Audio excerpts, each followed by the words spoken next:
Le lien à l'autre m'a toujours interrogée. La façon dont nous choisissons de traiter l'autre, quel que soit cet autre, un ami, un voisin, un réfugié, celui qui est différent de soi, ça m'a toujours passionnée. Ce lien à l'autre, je l'ai exploré au sein de mes études de droit, parce que j'étais convaincue, et je le suis toujours, qu'il est important de connaître les règles qui régissent une société, les règles des relations des uns avec les autres pour pouvoir mieux la changer de l'intérieur. Et ce lien à l'autre, je l'ai cherché et je l'ai trouvé dans un projet un peu fou qui a permis la rencontre entre 100 rabbins et 100 imams du monde entier. L'intime conviction que la rencontre avec celui qui est peu connu, voire méconnu, permet une rencontre enrichissante pour chacun. Mais dans ce lien à l'autre, il manquait quelque chose.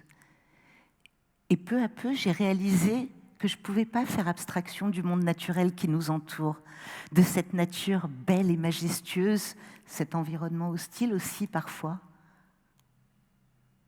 Et ce n'était pas une évidence pour moi parce que, comme nombre d'entre nous, je suis citadine et je n'avais pas beaucoup de connexion avec la nature. Et il m'a fallu encore plus de temps pour avoir la chance d'être au contact des animaux, d'apprendre à les connaître, à les aimer, avoir envie de les protéger. Et là, le lien à l'autre, il était complet. Enfin, pour moi en tout cas, il prenait sens.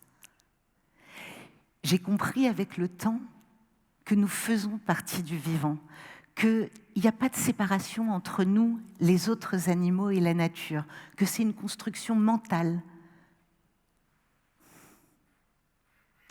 Alors, vu d'où je pars, et on a vu que je partais quand même de très très très très loin, je suis convaincue qu'il nous faut changer notre relation à l'autre, au vivant, à la biodiversité. En 2019, l'IPBES, qui est le GIEC de la biodiversité, nous a appris que sur 2 millions d'espèces connues, 500 000 à 1 million d'espèces sont en voie d'extinction, là, dans les décennies à venir. Et on a tendance à oublier que nous avons besoin de ces espèces, que nous avons besoin du vivant pour l'air que nous respirons, l'eau que nous buvons, la nourriture que nous mangeons, nos vêtements, les transports, tout. Et malgré cette dépendance, on en sait peu sur le vivant et sur la biodiversité. On sait qu'il existe des limites planétaires qu'il ne faut pas dépasser. Bon, on en a quand même déjà dépassé 6 sur 9. On sait qu'il existe au sein de chaque écosystème des points de bascule, mais on ne sait pas exactement quand est-ce que ça va basculer. Le docteur Jane Goodall a une allégorie que je trouve très belle pour parler de la biodiversité. Elle dit que c'est comme une tapisserie du vivant, que des fils peuvent peu à peu tomber, mais qu'il suffit qu'un fil parte, qu'une espèce disparaisse, et alors c'est toute la tapisserie du vivant qui va s'étioler et tomber. Et devant cet effondrement du vivant auquel nous faisons face, il est important d'agir maintenant. Si on veut respecter l'autre, alors faisons-le dans sa globalité. Les hommes, les autres animaux et notre environnement partagé. Changeons notre façon de penser. Et si vous êtes comme moi il y a encore quelques années, c'est pas évident de se dire qu'on doit protéger tous les animaux. Même ceux qui piquent, ceux qui mordent, ceux qui sont venimeux, même ceux qui attaquent nos troupeaux ou qui ravagent les champs, même ceux qui nous font peur ou qui nous dégoûtent. Et d'ailleurs, pourquoi utiliser ce terme horrible de nuisible ? Ils sont comme nous, ils ressentent les émotions comme nous, ils ressentent la joie, l'amour, la tristesse, la peur, l'empathie, tout comme nous. Et on cherche même à s'en débarrasser. Vous savez, comme ces paysans en Asie qui avaient décidé à coups de pesticides de tuer toutes les butineuses et qui se sont retrouvés à devoir enfiler des gants et à polliniser à la main un par un chacun de leurs pommiers et de leurs poiriers. C'est absurde. Chaque espèce compte. Chaque espèce, animale et végétale, compte. Chacune a son utilité. Chacune est utile au cycle de la vie, au bon fonctionnement de son écosystème, à la biodiversité dans sa généralité. Et chacune est utile aussi à nous, les humains. Et en même temps que je vous dis ça, je trouve ça triste. Triste de devoir toujours en revenir aux humains. Triste de devoir trouver une raison liée aux humains, une utilité liée aux humains. On ne peut pas juste se rappeler que nous sommes une espèce parmi d'autres et que nous devons le respect aux autres, quels qu'ils soient. On parle du changement climatique depuis des décennies. Aujourd'hui, son existence et le fait qu'il soit d'origine anthropique, c'est-à-dire le fait que nous, les hommes, en soyons la cause, est un fait scientifique avéré. Bon, remis en cause par quelques hurluberlus, mais on va les laisser à leur place. On en parle de plus en plus, on commence même à le vivre. On réfléchit beaucoup aux solutions que nous, les humains, on pourrait mettre en place pour pouvoir lutter contre ce dérèglement ou en atténuer les effets.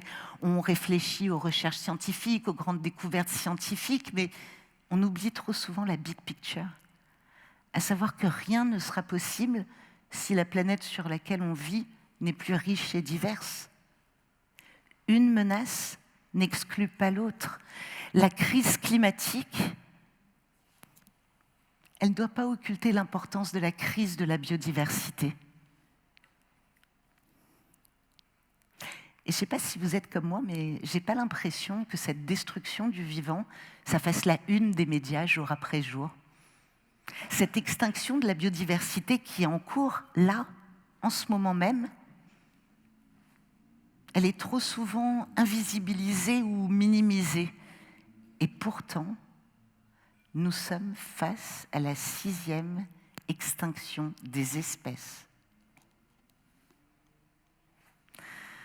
D'après une étude qui a été publiée en juin 2013 dans Science Advanced, on considère que le taux d'extinction, la vitesse d'extinction des espèces sera 100 fois supérieure aux 5 extinctions précédentes. Et pour rappel, lors de ces 5 extinctions précédentes, c'est 80% des espèces qui ont disparu, pas uniquement les dinosaures. Et en plus, cette fois-ci, c'est nous qui en sommes la cause. Une espèce qui est à l'origine de la disparition de la majorité des autres espèces. Dire qu'on dit de nous que nous sommes une espèce intelligente, mais une espèce intelligente pourrait-elle détruire ce qui lui permet de vivre et d'exister ?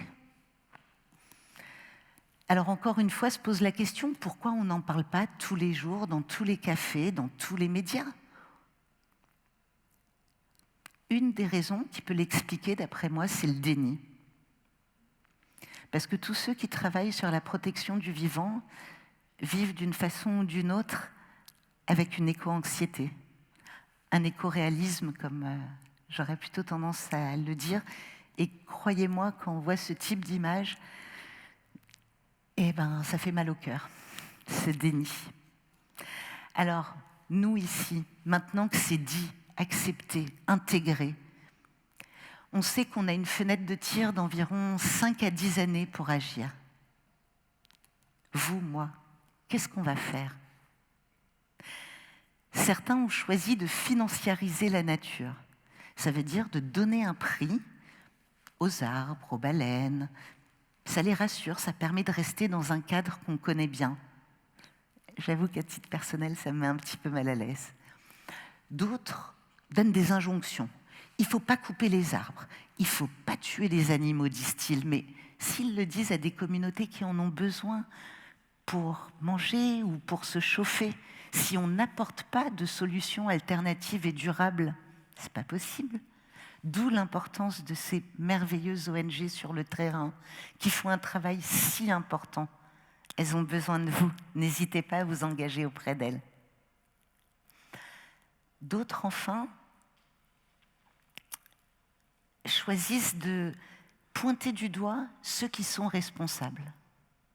C'est utile, important, mais c'est insuffisant d'après moi. Il m'a fallu du temps pour réaliser que je crois qu'il nous faut collectivement changer complètement et radicalement notre façon de penser, d'arrêter de croire que l'humain serait extérieur au règne animal ou même supérieur aux autres animaux, qu'il serait légitime ou même intelligent de raser une forêt pour pouvoir construire un centre commercial. Il nous faut changer notre rapport au vivant, à l'autre, dans toute sa complexité, qu'il soit humain, que ce soit les autres animaux ou que ce soit notre environnement partagé. Il faut qu'on aille dans la nature, qu'on apprenne à l'aimer, à la respecter. Et seulement si on fait cette démarche, alors on pourra protéger le vivant et se protéger.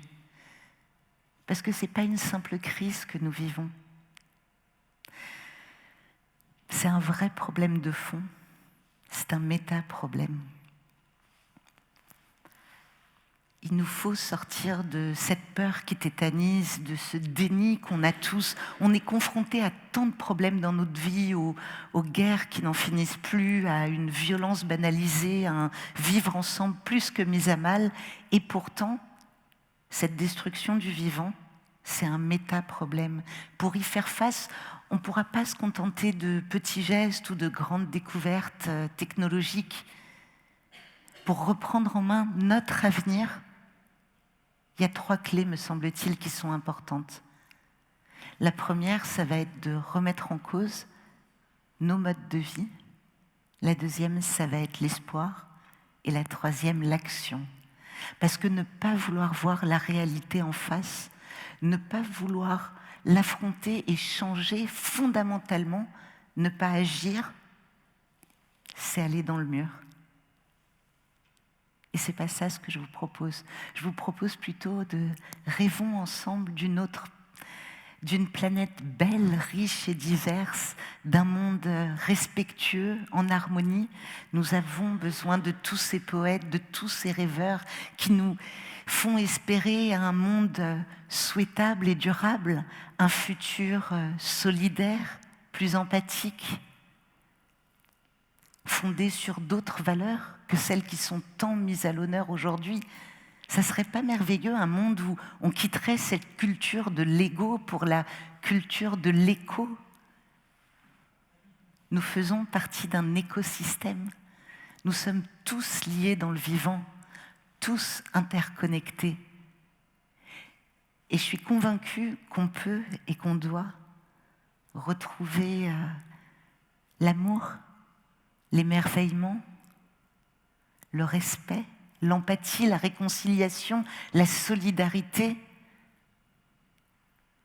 le respect pour soi, pour l'autre, pour tous les autres. Ça vous parle ?